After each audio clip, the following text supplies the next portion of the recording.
Hello. This is James once again. Today is day 8. It's hard to believe it's already been over a week since we started the meditation challenge.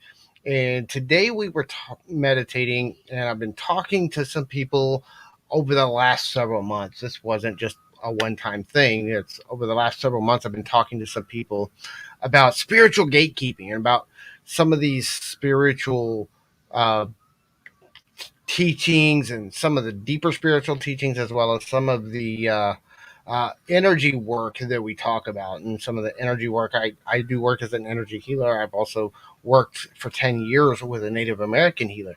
And something that comes up time and time again is there spiritual gatekeeping? Are we gatekeeping the knowledge and the information so that we can keep people from being able to engage in their own growth and their own expansion? And some of this comes from having been involved in other groups that did do gatekeeping. Things like, there's certain religious groups that keep certain knowledge only for their highest people, and it's information that would, be helpful to people, and some of it's information that other people could get from other places, but they gatekeep that stuff. But in the more open spiritual communities, there's still some gatekeeping that goes on. And I want to explain why.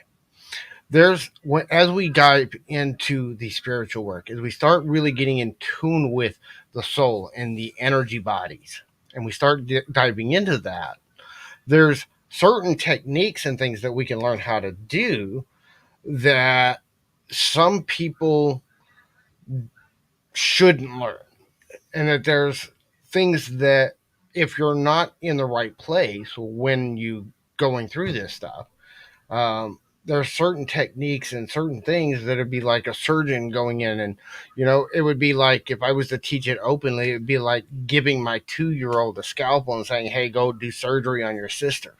you know you just don't do that. That's what came through my meditation when I was meditating at that, the surgery uh, kind of thing. If you think about a surgeon goes through years of training before they ever touch a patient. They go through residency, and while they're in their residency, they still observe and watch it being done, and then they start learning how to do it, and they start diving in and start doing it. Same thing works when we're starting to work on the energy body and we're doing healing work. Is there's a lot of it that you have to be trained one-on-one with somebody that knows what they're doing, to be able to do some of that work safely so that you don't hurt yourself or hurt somebody else.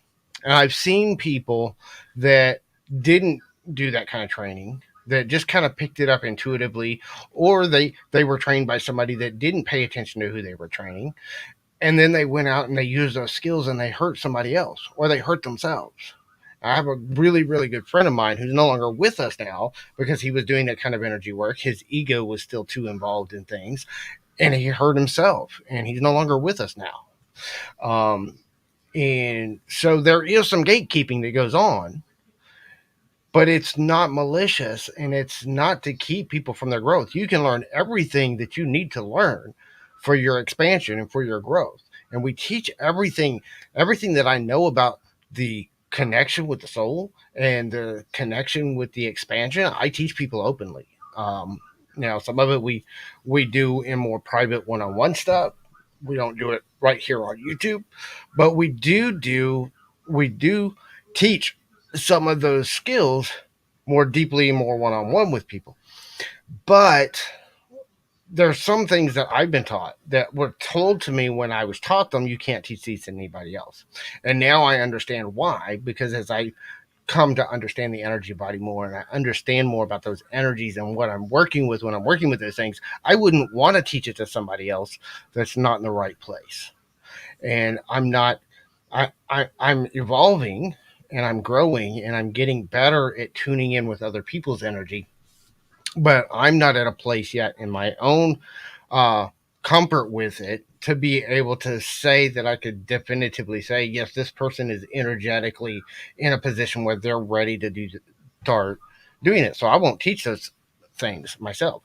I was told not to, and I've never been had that restriction released from me yet. Maybe someday in the future that might change, but there is some gatekeeping that goes on with some of these techniques. but it's not malicious. It's not to keep things from other people. It's to keep people from being able to do things that could do harm to themselves or to other people. And this is something that some people don't get, and that's okay. I'm okay with that. If people are going to get upset because there's gatekeeping going on, that's their problem. In fact, the fact that people get upset about the gatekeeping is proof that they're not ready to learn the things that are being kept from them, because that's the ego. That's the false self. And as long as you're still in that false self, you're not ready to learn how to do those techniques. So we have to learn how to get out of the ego. We have to learn how to, we never totally get rid of the ego. I hate this whole teaching that people talk about the death of the ego, because for me and for the people I've seen, I've never met anybody that's actually had this full ego death. The ego transforms, it changes, and we learn how to step out of the ego for time. And like when I'm doing energy work, I've learned how to get out of the ego, do the work that I've got to do, and then I can step back into myself. But I'm still connected to that. I just learned that ego is like it's there, but it's not in control. And as long as you're still in that idea that this whole idea of gatekeeping, that's that gatekeeping is a bad thing, then that's still an egoic thing. That's still being in this egoic energy field. Now, not saying anything wrong with that belief. There's nothing wrong with being where you're at in your journey. Just realize that if things are being kept from you that you think you are entitled to. I had people in my life that years ago were really upset with other people because they wouldn't take them on as a student because energetically they weren't ready. And then maybe years later, maybe they were ready. But that's where we have to, as a teacher and as somebody that works with people, we have to be able to read the energy of the people we're working with. We have to be able to feel through that energy, and we have to be able to observe the energy that they're putting into things. You know, I wouldn't go and do brain surgery on somebody because I've never been to brain surgery school.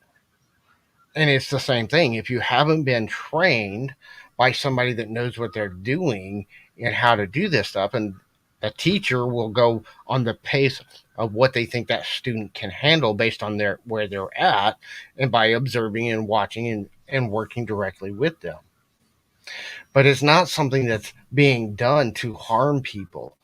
The things that we keep back from people are things that keep people from harming themselves and other people.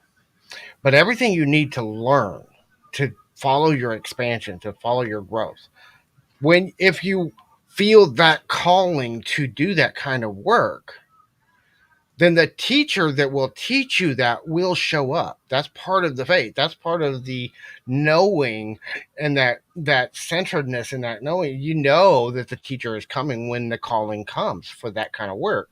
I know from my life and my experience, when I was called to do that kind of work, the teacher was right there, and the teacher knew too. They were like, what you're feeling, this is what you've been contemplating, this is what's been going on with you. And I was like, yep. And we talked about it and talked about what I was feeling, and he was like, you need to learn how to do this and this. Let's teach it to you. And then he taught it to me, and it took several months worth of teaching for me to learn it, and observing other people doing it first, and observing how it worked, and observing and learning the technical sides of it, and learning kind of the mental sides of it, and learning all of the energetic side of it, and being able to feel the way through it. But it wasn't something that was being kept from people because we wanted to keep people from their growth. It was because only certain people that were called to do that would be taught those specific skills. And I know other people that do different types of ceremonial work, and they're pretty much the same way.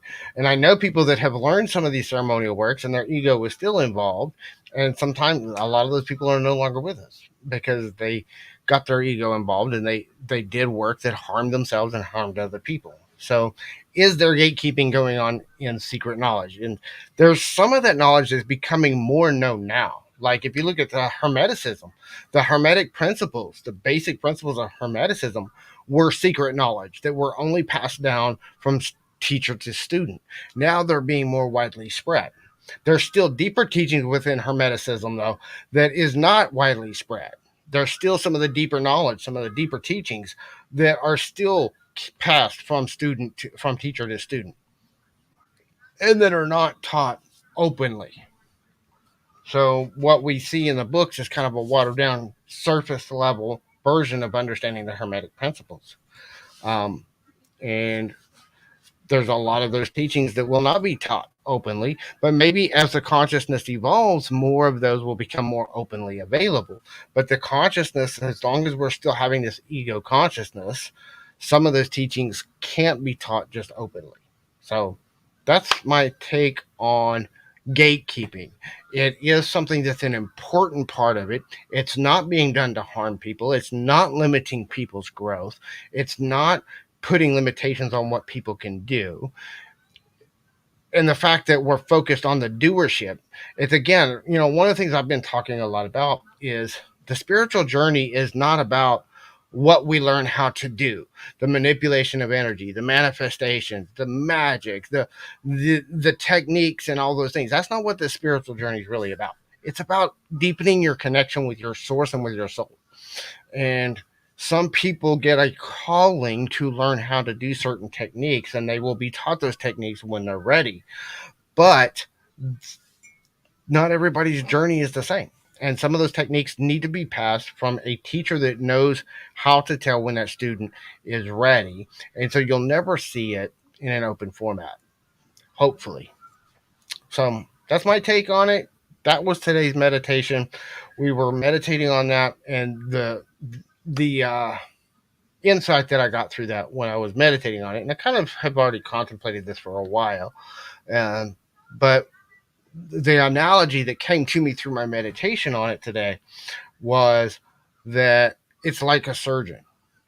A surgeon has to go to medical school, and they have to go through residency, and they have to work with a teacher. They have to work with a surgeon that's done the type of surgery that they're learning how to do. And when that surgeon that's teaching them feels that they're qualified to do that surgery themselves, then they start stepping in. First they assist, they observe, then they assist, and then they start taking over slowly over time through their residency. That's part of the training that they go through as a surgeon. And it's the same thing with this energy work. You work with a teacher, you work with a healer that already knows how to do those techniques, and they will teach you slowly as you progress in your skill development. Then they will slowly teach you more and more and more of the skills. And it's not gatekeeping to keep people in the dark. It's gatekeeping to protect people from being harmed, because some of these techniques you can harm yourself and you can harm somebody else if they're not done properly, just like surgery. I wouldn't give my 2-year-old a scalpel and tell him to go do surgery on his sister. The same is true with this energy work. I'm not going to give you a scalpel and tell you to go do surgery on somebody else if you don't know what you're doing. So hope that helps. Tomorrow we will be back again with another day of meditation. We'll see what comes up, see what conversations come up around it. And that's one of the things that I found interesting since I started this 100 days of meditation. Today's day 8. It's only been a little over a week now. It started last week. One of the things I found interesting is that every day I'm doing these meditations, because I'm doing these meditations as early in the day as I can. So usually 8, 9, 10 o'clock in the morning, I'm doing these meditations. And then throughout the day, almost every single day, those insights and the things that were coming up in my meditation, I tend to get into conversations on the exact same subjects with people.